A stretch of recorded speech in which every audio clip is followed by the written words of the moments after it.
where you were was not where you came from?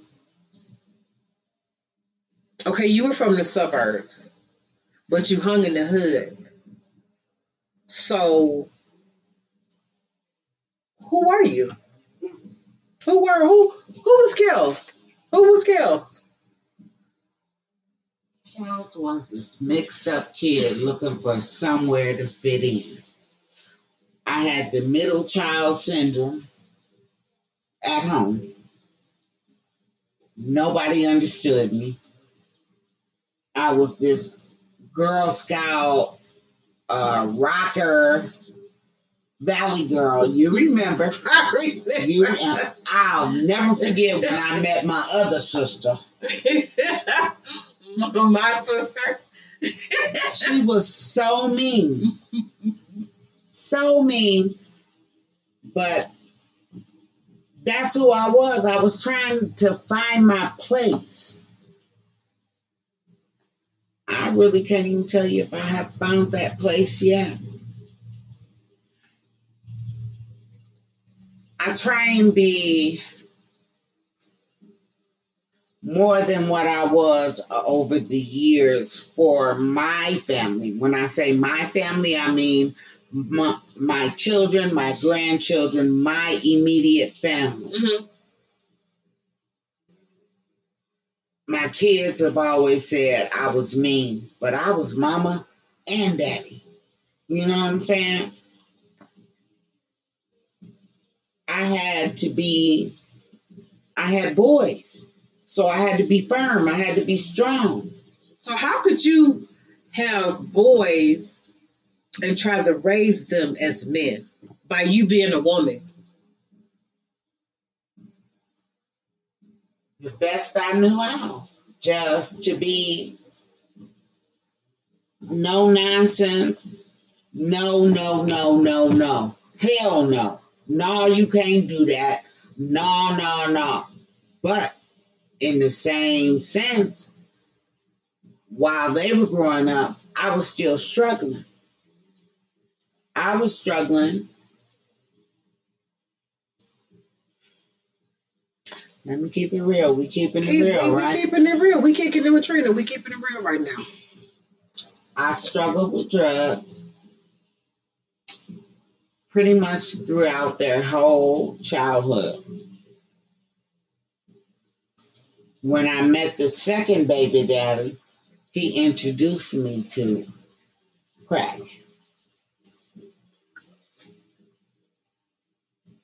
And it changed your life? Yeah, yeah. And I'm sure it changed your children's life. My children, my family, my mother, my life. It affected so many people. But during my addiction, I didn't realize how many people it affected. You know what I'm saying? I didn't realize that the things that I was doing was hurting them. Mm-hmm. So it was kind of like you was living your life and you kind of wasn't including them, or you kind of left them out, pushed them aside. Like I said, I had the support of my mother. Unconditional love. Mm-hmm. Where I fell, she picked up. Okay. My father, after they got divorced, he wasn't really in our life. You know what I'm saying? And I, as a young child, I looked up to my father. You know what I'm saying? Uh, I can remember in different situations where my mother and father were arguing, and I would take his side, being a young child, not knowing that he was wrong, being a young Afro American man, in the 60s, 70s, doing his thing, trying to come up from the South, you know.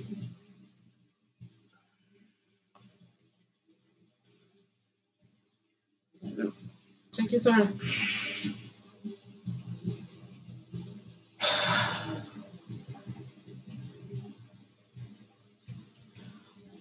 I didn't want for anything growing up except for, again, acceptance and belonging, fitting in. And it's different because here you are, living where you live, having everything that you want. You don't have to need for anything. Except for love. Except for love. When I came in the city, when I came around you and your family, it was a whole different thing. I noticed this all throughout my late teenage and up to my 30s, and it's probably beyond, that families or just, and please, y'all, don't take this the wrong way, but this is how I looked at things. Families that were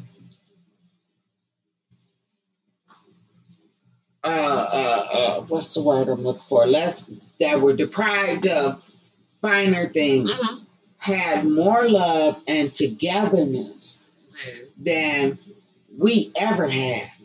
You know what I'm saying? We didn't want for shit, but what y'all had, every relationship I was in and their family, you know what I'm saying, was what I wanted. Where's the love? Where is the love? The love. The love. That's what I wanted. That's what I saw.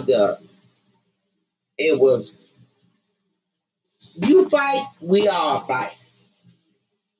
We fought each other. That's what I experienced growing up. We fought each other. The only fight I ever had was with my sister. I had never had a physical fight in school with somebody on the street. None of that. You know what I'm saying? It is crazy that you said that, because I have seen where, people in certain neighborhoods, the upscale and all that kind of stuff, where they actually, oh, I want a pony, they get a pony. Oh, I want this, I want that. But they never, ever was turned down anything. They had everything they wanted, but like you said, they didn't have love. Their parents didn't love each other.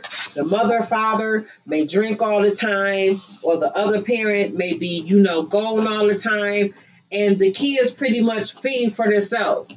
Versus where, some parents or people that are less fortunate, they might have, each one of them may have a piece of bread, but they're going to sit down and they're going to hold hands and they're going to pray for that bread that they are eating at that moment, because they don't know if they're going to have it again. So I can understand where, some people get everything they want, but they don't have that love. Some people don't have a lot of things, but they have that love within their family. It's a type of bond, a unity.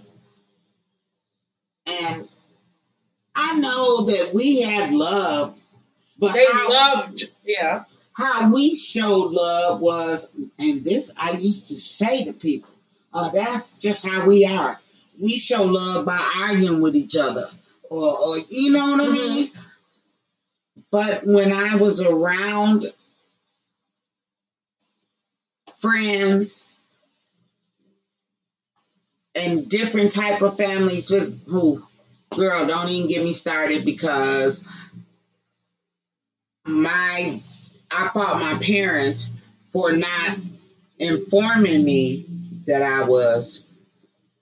although we were there, we were still beneath. You know what I'm saying? I didn't learn that until I was grown, that I was different and separated from Caucasian people. Even if they were white trash, they still were above me because of their skin color. I didn't realize this until I was a grown woman. And I got mad when it happened. I was in a factory, and this guy, he was the supervisor. I looked at him as white trash. You know what I'm saying? In my mind, you beneath me. But he let me know at some point that you just a nigga. I cried. I went in the locker room and cried. I was a grown woman. And the black people that worked there, I remember her name was Jeanette. And she said, "What's wrong? What's wrong? Oh, you didn't know? You really didn't know?" And I didn't. And I know that's my dad and my parents wanting me to have the better things, but you still should have said, "Look." Because if you ask any one of my kids, they will tell you what I told them their whole life. No matter what. I'm sorry, I'm not prejudiced. I'm really not. But don't trust no blue-eyed devil.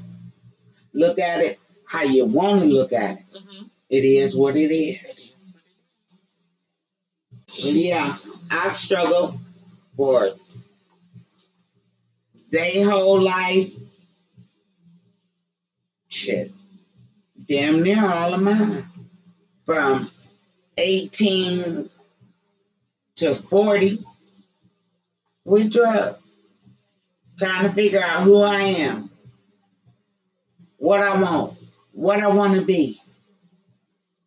So, your teenage years, you was a teenage mom, and your mom had your oldest child. Yeah, I always lived. When I had my oldest child, I was a teenager. My mother tried to be like, "Okay, you wanted this yours," and I tried to prove myself. You know what I'm saying? So, shit, Shabbat was my road dog. And where I went, he went. That car seat, we was kicking it. We was all over it. That's when we used to buy cases of Old English, 40 ounces, but he was right there with me. So did you accept him more as your son or your kicking it buddy? My son. I was proud to be his mother. Because nowadays, a lot of young people that have kids is more a kicking it buddy. Younger and younger every year. Yeah. You're a grandmama at 35 these days. 13-year-olds, 14-year-olds having babies. Right. Babies having babies. Because I grew up, and you did as well, in a big mama, in your case, little mama. Little one. Oh. Era. You know what I'm saying? Our parents worked, and big mama, little mama in your case, took care of us or watched over us. Right? I don't care. Every year. Soon as school was out, we was in that station wagon on our way down that highway going to Mississippi. We was going to the Chi-Town. Every year. The last day